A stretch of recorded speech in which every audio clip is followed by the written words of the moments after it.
दोस्तों, कलेक्टर साहब अपनी सरकारी गाड़ी से कहीं जा रहे थे। तभी रास्ते में अचानक से एक चाय की दुकान पड़ती है, जिस दुकान पर काम करने वाला एक व्यक्ति ग्लासों को लेकर, जो चाय के ग्लास होते हैं, रोड को क्रॉस करता है। जैसे ही वो व्यक्ति रोड को क्रॉस करता है, तो जो कलेक्टर साहब होते हैं, उनकी नजर उस व्यक्ति पर पड़ जाती है। और जैसे ही वो उस व्यक्ति को देखते हैं, तो फौरन से अपने ड्राइवर से गाड़ी रोकने के लिए कहते हैं। ड्राइवर गाड़ी रोक लेता है और कलेक्टर साहब उस गाड़ी में से उतरकर उस चाय की दुकान पर पहुंच जाते हैं, जहां पर वह व्यक्ति पहुंचा था। इसके बाद वह व्यक्ति जिसने चाय के ग्लासों को लेकर रोड क्रॉस किया था, वह कलेक्टर साहब को देखता है तो एकदम से उसकी आंखें नम हो जाती हैं। इधर जो कलेक्टर साहब थे, उनकी आंखें भी नम हो गई थीं। वहीं पर उनका सिक्योरिटी गार्ड खड़ा हुआ था, और सिक्योरिटी गार्ड ये सब कुछ देखकर थोड़ा सा घबराने लगता है। दोस्तों, कौन था वह व्यक्ति जिसे देखकर कलेक्टर साहब रोने लगे थे, और इन दोनों को देखकर सिक्योरिटी गार्ड क्यों घबराने लगा था? पूरी कहानी की सच्चे जानने के लिए वीडियो को अंत तक जरूर देखें। यह कहानी है उत्तर प्रदेश के इलाहाबाद की। इलाहाबाद के अंदर कुछ बच्चे यूपीएससी की तैयारी कर रहे थे, और उन्हीं में से एक लड़का होता है जिसका नाम होता है रामवीर। रामवीर के पिता गवर्नमेंट एम्प्लॉई है, और बचपन से ही रामवीर पढ़ने लिखने में काफी अच्छा है। रामवीर के जो टीचर होते हैं, वो रामवीर के पिता से कहते हैं कि आपका बेटा पढ़ने लिखने में काफी ज्यादा अच्छा है, तो आपको इसकी पढ़ाई पर ज्यादा से ज्यादा ध्यान देने की जरूरत है। अगर आप इसे अच्छे से पढ़ाओगे तो ये जरूर से कोई कामयाब आदमी बन जाएगा। इस बात को सुनकर जो रामवीर के पिता होते हैं, वो भी इस बात के लिए सहमति जताते हैं, और जैसे ही बच्चा बड़ा होता है तो उसकी ग्रेजुएशन पूरी होने के बाद इलाहाबाद भेज देते हैं आगे की कोचिंग करने के लिए, ताकि वो पढ़ लिख कर एक बड़ा अधिकारी बन सके। वहां पर रहकर रामवीर तैयारी कर रहा था, और जिस कोचिंग इंस्टीट्यूट के अंदर रामवीर तैयारी कर रहा था, उसी कोचिंग इंस्टीट्यूट के अंदर एक विकास नाम का लड़का भी तैयारी करता था। रामवीर पढ़ने लिखने में काफी ज्यादा होशियार था। इधर जो विकास था, वह भी पढ़ने लिखने में काफी ज्यादा होशियार था। लेकिन यहां पर जो रामवीर होता है, वो अच्छी तरह से पढ़ाई कर रहा था। यानी कि उसके पास अच्छे कपड़े थे, अच्छा कमरा था रहने के लिए, और अच्छे से वो किताबें खरीद लिया करता था। उसे किसी तरह की कोई दिक्कत नहीं थी। लेकिन उधर जो विकास होता है, विकास के पास ज्यादा अच्छी सामग्री नहीं थी। पुराने उतरे हुए कपड़े वो पहना करता, और ज्यादातर दूसरों की किताबों को मांग मांग कर पढ़ाई किया करता था। अब जब रामवीर देखता है कि यह पढ़ने लिखने में अच्छा है, और उसका स्वभाव भी काफी अच्छा था, क्योंकि वो क्लास में बड़ा ही शांत रहता और सभी से बड़ी नम्रता से बात किया करता, तो इसके बाद जो रामवीर होता है, वह धीरे धीरे विकास के साथ नजदीकियां बढ़ाने लगता है, और दोनों एक दूसरे के गहरे मित्र बन जाते हैं। जब वो गहरे मित्र बन जाते हैं, तो रामवीर को पता चलता है कि विकास के माता पिता किसान हैं, और वो यहां पर रहकर कोचिंग कर रहा है। साथ में उसे काम भी करना पड़ता है, जिससे वो अपने रूम का किराया निकाल सके और साथ में अपने खाने पीने का इंतजाम कर सके।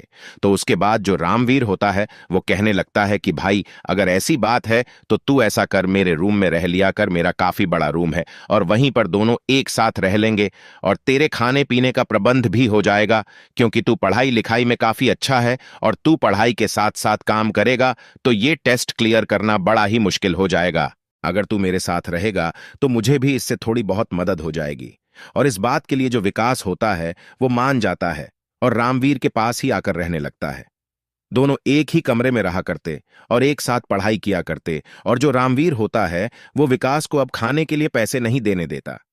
जब भी कभी राशन आया करता है उनके लिए, तो वो मना कर दिया करता है। कहता है कि नहीं भाई, तुम्हारे पास वैसे ही काफी कम पैसे है, तो तुम आराम से रहो, कोई भी दिक्कत नहीं है। पैसे मेरे पास काफी है, तुम मेरी पढ़ाई लिखाई में हेल्प करवा देते हो, तो इसके बदले मैं तेरे रहने खाने का इंतजाम खुद कर दूंगा। यानी कि यहां पर अब जो आनंद होता है, उसे काफी ज्यादा सपोर्ट मिल गया था, और इसके बाद वो अपनी पढ़ाई पर और भी ज्यादा फोकस करने लगता है। रामवीर अपने परिवार के बारे में विकास को बताता है। इधर विकास भी अपनी फैमिली की कंडीशंस के बारे में उसे बताता है कि वो लोग भले ही किसान हैं, लेकिन उनकी आमदनी इतनी ज्यादा नहीं होती है, क्योंकि मां की तबीयत भी खराब रहती है। तो इसी वजह से पिताजी काफी कम पैसा भेज पाते थे, और इसी वजह से मुझे काम करना पड़ता था। लेकिन जब से उसकी जिंदगी में रामवीर आया है, उसके बाद से उसकी पढ़ाई काफी ज्यादा आसान हो गई है, और अब वह दिन रात एक करके अपनी पढ़ाई पर फोकस करता है। इधर जो रामवीर होता है, वह भी पढ़ाई पर फोकस करता है, और धीरे धीरे जब वो पहला एग्जाम देते हैं यूपीएससी के लिए, तो दोनों ही उसमें फेल हो जाते हैं। किसी का भी प्री एग्जाम क्वालिफाई नहीं हुआ था और इसके बाद जो विकास होता है वो पूरी तरह से टूट जाता है, लेकिन रामवीर उसको सहारा देता है और कहता है कि तू चिंता मत कर, तुझे कोई भी परेशानी लेने की जरूरत नहीं है, मैं हूं ना, यहां से तेरा सारा इंतजाम कर दूंगा। इसके बाद वो फिर से ट्राई करते हैं, लेकिन फिर से रह गए थे और ऐसे ही करके उनके 4 अटेम्प्ट निकल जाते हैं। जैसे ही उनके 4 अटेम्प्ट निकल जाते हैं तो इसके बाद जो विकास का पिता होता है वह विकास को वापस अपने घर बुलवाने लगता है। कहता है कि बेटा, परिवार की कंडीशंस काफी ज्यादा खराब है और जो पैसा मैं तुझको भेजा करता हूं वो आगे से नहीं भेज पाऊंगा। इस बात को सुनकर जो विकास होता है वो बड़ा ही परेशान होता है और अपने पिता से कहने लगता है कि पिताजी, अभी 2 अटेम्प्ट बाकी है तो मुझे इन 2 को और दे लेने दो। शायद हो सकता है मेरी किस्मत चमक जाए, क्योंकि अब तक वो प्री और मेंस दोनों को क्वालिफाई कर देते थे, लेकिन उन दोनों दोस्तों का इंटरव्यू रह जाता था। पिता इस बात को सुनकर हामी भर लेता है और 1 साल और उसका साथ देने के लिए कहता है कि ठीक है बेटा, अगर ऐसी बात है तो 1 साल तक, और मैं तुझे थोड़े बहुत पैसे भेज सकता हूं, लेकिन उसके बाद मुझसे कोई भी उम्मीद मत रखना। विकास इस बात को सुनकर सहमत हो जाता है और धीरे धीरे उनका 1 साल भी बीत जाता है, लेकिन इस बार भी वही हुआ था जो पहले होता आ रहा था। उन दोनों का प्री और मेंस दोनों क्वालिफाई हो गए थे, लेकिन इस बार भी वो लोग इंटरव्यू में रह गए थे। यानी कि पढ़ाई लिखाई तो उनकी काफी अच्छी थी, लेकिन अब भी उनकी किस्मत साथ नहीं दे रही थी और इसी बात को देखकर दोनों दोस्त बड़े हताश और उदास हो जाते हैं। अब जैसे ही ये साल खत्म होता है, इंटरव्यू का रिजल्ट आता है, तो इसके बाद जो विकास होता है वो अपना सामान पैक करने लगता है और कहता है कि दोस्त, अब तू ही यहां पर रह, मुझे जाना होगा, क्योंकि मेरे घर वालों ने मुझे 1 साल की मोहल्लत दी थी और 1 साल की मोहल्लत भी मेरी खत्म हो गई है। ये बात सुनकर जो रामवीर होता है उसे रोकता है। कहता है कि भाई, तू कहां जा रहा है? 1 साल की ही तो बात है, हो सकता है शायद इस बार हम दोनों का नंबर पड़ जाए, इस बार हम और भी ज्यादा मेहनत करेंगे। लेकिन विकास मना करता और कहता है कि नहीं, घर वालों ने मना कर दिया है कि अब वो मेरे ऊपर पैसे खर्च नहीं कर सकते और मुझे उनके पास जाना होगा। मेरी माँ की तबीयत भी खराब रहती है और पिताजी भी काफी ज्यादा परेशान रहते हैं। तो रामवीर उससे कहता है कि भाई, अगर ऐसी बात है तो तू घर वालों से कह दे कि अब वो तेरे लिए एक भी पैसा ना भेजें, यहां से मैं ही तुम्हारे लिए जुगाड़ कर दूंगा और तुम्हें घर वालों से पैसे मांगने की जरूरत नहीं है। इसके बाद जो विकास होता है वो थोड़ी देर तक इस बात पर सोच विचार करता है और उसके बाद फाइनली अपने पिता के पास फोन कर देता है। कहता है कि पिताजी, ये फाइनल अटेम्प्ट है और इसमें मुझे एक और कोशिश कर लेने दो। कोई बात नहीं, शायद हो सकता है इस बार मेरा नंबर पड़ जाए और मेरी किस्मत चमक जाए। लेकिन पिता साफ साफ मना कर देते हैं और कहते हैं कि नहीं बेटा, ऐसा नहीं हो सकता। यहां पर तुम्हारी मां की तबीयत काफी ज्यादा खराब है और परिवार की आर्थिक स्थिति काफी ज्यादा गड़बड़ हो गई है, तो तुम्हें वापस आना होगा, क्योंकि हम तुम्हारी पढ़ाई में अब और ज्यादा पैसे नहीं लगा सकते। अब जो विकास है वो अपने पिता से कहने लगता है कि पिताजी, आपको एक भी रुपया नहीं भेजना है, मैं यहीं से इंतजाम कर लूंगा, लेकिन आप मुझे 1 साल दे दीजिए ताकि मैं अपनी किस्मत को आजमा सकूं और हो सकता है शायद मेरा सिलेक्शन हो जाए।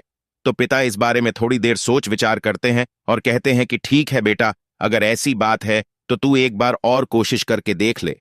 जैसे ही पिता ने हामी भरी थी तो उसके बाद विकास के चेहरे पर अलग तरह की स्माइल आ गई थी और वह झट से अपने मित्र को गले लगा लेता है। अब इस साल की वो तैयारी करने लगते हैं और जैसे ही वो तैयारी करते हैं तो प्री मेंस और इंटरव्यू तीनों हो जाते हैं, लेकिन अभी रिजल्ट आना बाकी था। दोनों दोस्त बड़ी उम्मीदों के साथ रिजल्ट की राह देख रहे थे और जैसे ही रिजल्ट आता है तो उसी दौरान जो रामवीर होता है उसका पूरी तरह से हौसला टूट जाता है, क्योंकि उसका इस बार भी रह गया था और ये उसका लास्ट अटेम्प्ट था। लेकिन जैसे ही वो विकास के रिजल्ट को देखता है तो उसका दुख थोड़ा सा कम होता है, क्योंकि उसका वह मित्र, जिस मित्र के लिए वो काफी ज्यादा पैसे खर्च किया करता था, उसका क्लियर हो गया था और वह कलेक्टर बन गया था। विकास भी इस बात से खुश होता है, लेकिन वह अपने दोस्त के उदास चेहरे को देखकर अपनी खुशी को सेलिब्रेट नहीं कर पाता है। तो इसके बाद जो रामवीर होता है उससे कहता है कि भाई, कोई बात नहीं, तेरा हो गया है तो ये बड़ी अच्छी बात है, कम से कम तू तो बड़ा अधिकारी बन जाएगा। इसके बाद विकास रामवीर का हौसला बढ़ाता है और कहता है कि भाई, किस्मत के सामने कोई नहीं जीत सकता, लेकिन तू चिंता मत कर, तुझे ये वाली सरकारी नौकरी नहीं मिली तो सरकारी नौकरी तो तुझे मिल ही जाएगी। तू और किसी टेस्ट की तैयारी कर, क्योंकि और भी कई सरकारी नौकरियां हैं जिनसे जिंदगी आराम से व्यतीत हो जाती है, तो तू उनकी तैयारी कर और मेरे हिसाब से आराम से तेरा उसमें सिलेक्शन हो जाएगा। इसके बाद रामवीर भी अपने दोस्त की बातों को समझता है और कहता है कि हाँ भाई, तू सही कह रहा है और मुझे यही करना चाहिए। अब जो रामवीर होता वहीं पर रहकर तैयारी करने का फैसला करता है। विकास होता है वह अपनी ट्रेनिंग के लिए चला जाता है। रामवीर यहां पर रहकर पढ़ाई करने लगता है। लेकिन जैसे 6 महीने होते हैं तो उसके बाद उसके पिता उसको धमकाने लगते हैं और कहते हैं कि तू कभी कामयाब नहीं होगा। इससे अच्छा तू यहां पर वापस आ जा और यहीं पर हमारे साथ रहने लग। लेकिन जो रामवीर होता है वो अपने पिता से साफ साफ बोल देता है कि पिताजी, मुझे तो ये सरकारी नौकरी ही लगानी है। भले ही मेरा उसमें सिलेक्शन नहीं हुआ हो, लेकिन मैं यहां पर कहीं ना कहीं कामयाब हो जाऊंगा। ऐसा करते हुए वह अपने पिता को 1 साल तक रुकने के लिए बोल देता है। लेकिन जैसे ही उसको वहां पर तैयारी करते हुए पूरे 1 साल पूरा होता है तो 1 साल बाद उसका पिता उसे पूरी तरह से मना कर देता है और कह देता है कि हम अब तुम्हारे लिए बिल्कुल भी खर्चा नहीं भेजेंगे, क्योंकि तुम्हारा छोटा भाई भी है, उसकी भी देखभाल करनी है और तुम्हारे ऊपर कब तक पैसे वेस्ट करेंगे।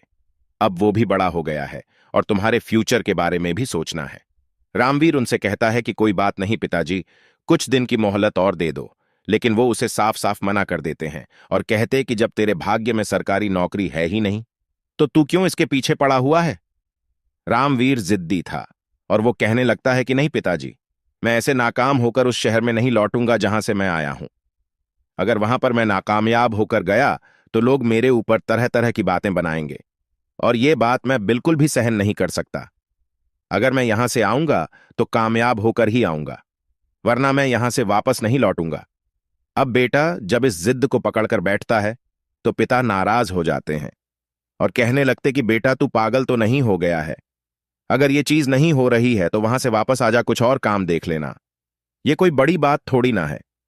लेकिन रामवीर उस जिद पर अड़ा हुआ था और इसके बाद जो रामवीर के पिता होते हैं वो उससे कह देते हैं कि ठीक है, जो तुझे अच्छा लगे वो कर ले, लेकिन हमसे कोई वास्ता रखने की जरूरत नहीं है। ऐसा कहकर जो रामवीर के पिता होते हैं वो उससे बात करने तक से मना कर देते हैं। लेकिन जो रामवीर होता है उसके दिल में यही था कि वो कहीं ना कहीं सरकारी नौकरी में जरूर लग जाएगा और इसीलिए वो मेहनत करता रहता है। लेकिन सभी टेस्टों की तरह यहां पर भी थोड़ी बहुत कमी रह जाती है और उसकी किस्मत नहीं चमक पाती है।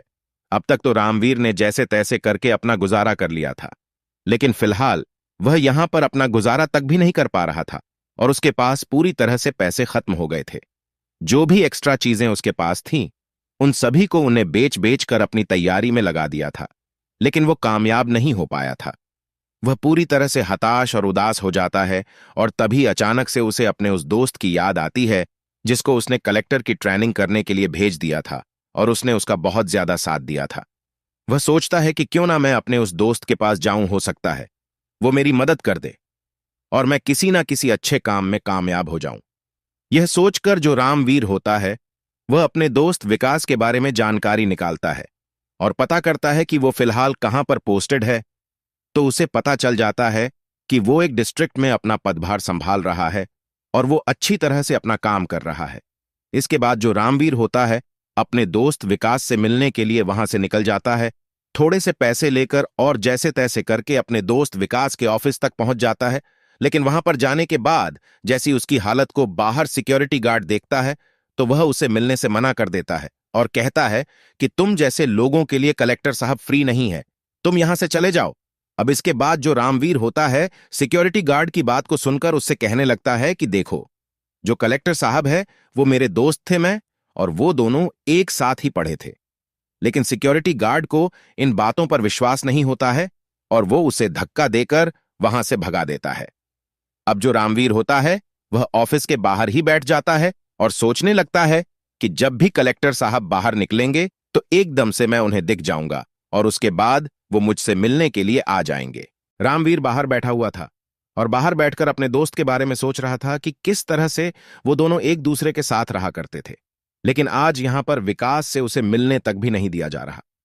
इंतजार करते करते शाम हो जाती है और शाम के वक्त जैसे ही विकास वहां से अपनी गाड़ी में निकलता है तो उसके बाद रामवीर उसकी गाड़ी की तरफ बढ़ता है। लेकिन विकास ना तो उसे देख पाता है और ना ही अपनी गाड़ी रोकता है। विकास सीधा वहां से निकल जाता है और इस बात को देखकर रामवीर को लगने लगता है कि विकास अब कामयाब हो गया है तो वो मुझसे मिलना ही नहीं चाहता। यह बात देखकर उसे बड़ धक्का लगता है कि उसका दोस्त उसके सामने से गया है। लेकिन उसने उसे पहचाना तक भी नहीं, तो वह एकदम से वहीं पर बैठकर फूट फूट कर रोने लगता है। थोड़ी देर वहां पर रोने के बाद वह सोचता है कि इस तरह से समय व्यतीत नहीं होगा। अगर मुझे जिंदा रहना है तो कुछ ना कुछ काम तो करना होगा। और ऐसे ही घूमते घूमते वह एक चाय की दुकान पर पहुंच जाता है, जो कलेक्टर साहब के ऑफिस से महज 400 मीटर दूर थी। वहां पर जाने के बाद वो चाय वाले से कहने लगता है कि साहब, अगर आपके यहां पर कोई काम हो तो मुझे काम दे दीजिए, क्योंकि फिलहाल रामवीर के पास एक भी रुपया नहीं था और उसके माता पिता भी उससे बात तक करने के लिए तैयार नहीं थे। तो वह सोचता कि क्यों ना चाय की दुकान पर काम करूं और यहां से कुछ पैसे कमा करके फिर मैं वापस चला जाऊंगा और फिर देखूंगा मुझे आगे क्या करना है। तो इसके बाद चाय वाला उससे पहले तो मना करता है, लेकिन जब वो बताता है कि उसके पास एक भी पैसा नहीं है और उसे वापस जाने के लिए पैसे चाहिए होंगे और इसी वजह से वह काम मांग रहा है, तो उसके बाद चाय वाला उसकी मदद करने के लिए तैयार हो जाता है और कहता है कि कोई बात नहीं बेटा, अगर ऐसी बात है तो यहां पर तुम काम कर लो, और अगर तुम्हारा यहां पर कोई सहारा नहीं है तो रात के समय चाय की दुकान में ही सो जाना। चाय वाले अंकल ने उसे पूरा सहारा दिया था और इसके बाद जो रामवीर होता है चाय की दुकान पर काम करता है और रात के समय वहीं पर सो जाता है। लगभग 2-3 दिन लगातार उस दुकान पर काम करता है और पैसे कमा रहा था वापस जाने के लिए। अब जैसे ही एक दिन उस चाय की दुकान से चाय देने के लिए जाता है और जब वहां से वापस लौट रहा था, तो उसी दौरान कलेक्टर साहब की गाड़ी वहां से गुजर रही थी और कलेक्टर साहब जो विकास होते हैं, उनकी नजर रामवीर व्यक्ति पर पड़ जाती है जो वहां से चाय लेकर जा रहा था। पहली नजर में उसे देखने के बाद पहले तो विकास को विश्वास नहीं होता, लेकिन फिर भी वो उसे कंफर्म करना चाहते हैं कि ये सच में ही रामवीर है या मेरा वहम है। इसके बाद वो ड्राइवर से गाड़ी रोकने के लिए कहते हैं और अपनी खिड़की खोलकर गाड़ी से उतरने लगते हैं। अब जब सिक्योरिटी गार्ड ये देखता है कि कलेक्टर सब उतर रहे हैं, तो वह भी उनके साथ साथ उतरता है और उनकी सुरक्षा के लिए उनके साथ साथ चलने लगता है। कलेक्टर साहब सीधे उस चाय की दुकान पर पहुंच जाते हैं जहां पर रामवीर काम किया करता था, और जैसे ही वो रामवीर के सामने खड़े होते हैं तो एकदम से रामवीर की आंखें नम हो जाती हैं, और जैसे ही कलेक्टर साहब रामवीर की आंखों में आंसू देखते हैं तो वे समझ जाते हैं कि ये और कोई नहीं, उसका दोस्त रामवीर ही है, और इसके बाद उनकी आंखें भी छलकने लगती हैं। अब वह सिक्योरिटी गार्ड जिसने उस दिन रामवीर को वहां से भगा दिया था और उसे मिलने नहीं दिया था, वह ये सब कुछ देखकर हैरान हो जाता है, क्योंकि इस व्यक्ति को देखकर कलेक्टर साहब की आंखों में आंसू आ गए थे। तो हो ना हो, ये सच में ही उनका दोस्त था जो उनके साथ पढ़ता था, और कलेक्टर साहब भी उसे अच्छी तरह से जाना पहचाना करते हैं, लेकिन वहीं पर उसने उससे मिलने से मना कर दिया था, तो उसके पसीने छूटने लगते हैं। इसके बाद जो विकास होता है एकदम से रामवीर को अपने गले से लगा लेता है। वहां पर चारों तरफ जितने भी लोग थे वह ये सब कुछ देखकर हैरान थे कि कलेक्टर साहब को ऐसा क्या हो गया जो चाय बनाने वाले को अपने गले से लगा लिया है। आखिर क्या कहानी है? इसके बाद विकास रामवीर से कहने लगता है कि भाई, तू यहां पर कैसे और तेरी ऐसी हालत कैसी हो गई? अगर ऐसी बात थी तो तू मुझसे मिलने के लिए आ सकता था, लेकिन तूने मुझसे मिलना उचित क्यों नहीं समझा? तो वो कहता है कि गया था मैं तुम्हारे ऑफिस पर, लेकिन तुम्हारे सिक्योरिटी गार्ड ने मुझे बाहर से धक्का देकर निकाल दिया था, और मैं तुम्हारे ऑफिस के बाहर भी इंतजार कर रहा था कि जब मेरा दोस्त बाहर निकलेगा तो मुझे पहचान लेगा, लेकिन तुम्हारी गाड़ी मेरे सामने से चली गई और मैं तुम्हारी गाड़ी के पीछे पीछे भी गया था, लेकिन तुमने इस बात पर कोई भी गौर नहीं दिया। तो इसके बाद जो विकास होता है पहले तो अपने सिक्योरिटी गार्ड की तरफ देखता है, तो सिक्योरिटी गार्ड एकदम से उनसे माफी मांगने लगता है। कहता है कि साहब, मुझे नहीं पता था, इनकी हालत देखकर लग नहीं रहा था कि ये आपके दोस्त हैं। तो कलेक्टर साहब उसे बहुत धमकाते हैं, लेकिन वहीं पर जो रामवीर होता है वो उन्हें रोक लेता है। कहता है कि भाई कोई बात नहीं, इससे गलती हो गई, इसको माफ कर दो। रामवीर के कहने के बाद कलेक्टर साहब शांत होते हैं और रामवीर से कहते हैं कि भाई, आगे की बातें घर चलकर करेंगे और तू अभी मेरे साथ चलेगा। इसके बाद जो रामवीर होता है कलेक्टर साहब के साथ जाने लगता है और चाय वाला उन्हें जाता हुआ देखता है। वह सोचता है कि मैं तो इसकी बातों को वैसे ही समझ रहा था, क्योंकि अब तक रामवीर ने कई बार उसे बताया था कि यहां के जो कलेक्टर है वो और मैं एक साथ पढ़े थे और हम दोनों गहरे मित्र हैं। लेकिन चाय वाला सोच रहा था कि शायद इसके दिमाग में कोई प्रॉब्लम आ गई है, इसी वजह से ऐसा कह रहा हो। इसके बाद रामवीर और विकास दोनों विकास के बंगले पर चले जाते हैं, जहां पर उसे सरकारी आवास मिला था, और वहां पर जाने के बाद जो आनंद होता है, सबसे पहले उसे अपने सबसे अच्छे कपड़ों को देता है पहनने के लिए और उसे अच्छे से नहला धुला कर तैयार करता है। इसके बाद वो दोनों बातें करते हैं और बातों के दौरान जो रामवीर है अपनी पूरी कहानी विकास को बता देता है और कहता है कि भाई अब कुछ भी नहीं बचा, सब कुछ पूरी तरह से बर्बाद हो गया है और मेरे पास अब कुछ भी नहीं है जिससे मैं अपना जीवन व्यतीत कर सकूं। तो विकास कहता है कि भाई तू चिंता मत कर, मेरे पास सब कुछ है और मैं तुम्हारा साथ दूंगा जिस तरह से तुमने मेरा साथ दिया था। बताओ तुम क्या करना चाहते हो। तो रामवीर कहता है कि भाई मैं तो कामयाब होना चाहता हूं ताकि मेरे माता पिता जो मुझसे बात तक भी नहीं करते हैं वो मुझ पर गर्व महसूस करें और कहे कि बेटा तुमने हमारा नाम रोशन कर दिया। तो वो कहने लगता है तो फिर तू ऐसा कर, जहां पर हम पढ़ा करते थे वहीं पर एक कोचिंग सेंटर खोल ले जहां पर तू बच्चों को पढ़ाएगा, क्योंकि नॉलेज तो तुम्हारे पास काफी ज्यादा है और इसी नॉलेज का इस्तेमाल करके तू कई बच्चों को उनके फ्यूचर तक पहुंचा सकता है और इसी काम को करने में तेरी भलाई है। इसके बाद जो रामवीर होता है वह भी इस सलाह के लिए मान जाता है और वहीं पर इलाहाबाद के अंदर जहां पर वो दोनों कोचिंग किया करते थे वहीं पर विकास उसके लिए एक बिल्डिंग किराए पर लेता है जिस बिल्डिंग का पूरा खर्चा वो खुद उठाता है और रामवीर को वहां पर बच्चों को पढ़ाने के लिए छोड़ देता है। गरीब बच्चों को वो फ्री में एजुकेशन दिया करते हैं और अच्छे से उनको पढ़ाया करते हैं। रामवीर के पढ़ाए हुए कई बच्चे बड़े बड़े अधिकारी बन जाते हैं और अब रामवीर भी अच्छा खासा पैसा कमाने लगा था। जब ये बात रामवीर के माता पिता को पता चलती है तो उन लोगों को अपने बेटे पर बड़ा ही गर्व होता है कि अगर ये खुद ही बड़ा अधिकारी बन जाता तो ये अकेला ही अपने फ्यूचर को संवार सकता था, लेकिन इसने टीचर बनकर बहुत सारे गरीब बच्चों को उनके मुकाम तक पहुंचा दिया और लोग चारों तरफ रामवीर की वाहवाही किया करते थे। इसके बाद माता पिता भी उसके पास आते हैं और जैसे ही रामवीर अपने माता पिता को देखता है तो पूरी तरह से खुश हो जाता है और उनके पैर छूता है। पिता उससे माफी मांगने लगता है, कहता है कि बेटा हमें माफ कर दो, हम तुझे गलत राह पर भेज रहे थे लेकिन तेरी असल राह कुछ और ही थी। तो दोस्तों ये थी आज की कहानी जहां पर एक गरीब लड़का जो कि गरीब मजदूर परिवार से था करता वह कलेक्टर बन जाता है और एक सरकारी अधिकारी का बेटा एक सच्चा और काबिल टीचर बन जाता है और सभी का फ्यूचर बनाया करता है। आप क्या कहना चाहते हो? दोनों दोस्तों के बारे में आपकी क्या राय है? रामवीर के बारे में आप क्या विचार रखते हैं? कलेक्टर आनंद के बारे में कमेंट करके अवश्य बताएं। अगर कहानी आपको जरा भी पसंद आई हो तो हमारे YouTube चैनल को सब्सक्राइब कर लीजिए और वीडियो को भी एक लाइक कर दीजिए। मिलते हैं फिर से एक नई और इंटरेस्टिंग कहानी के साथ। तब तक के लिए धन्यवाद। जय हिंद, जय भारत।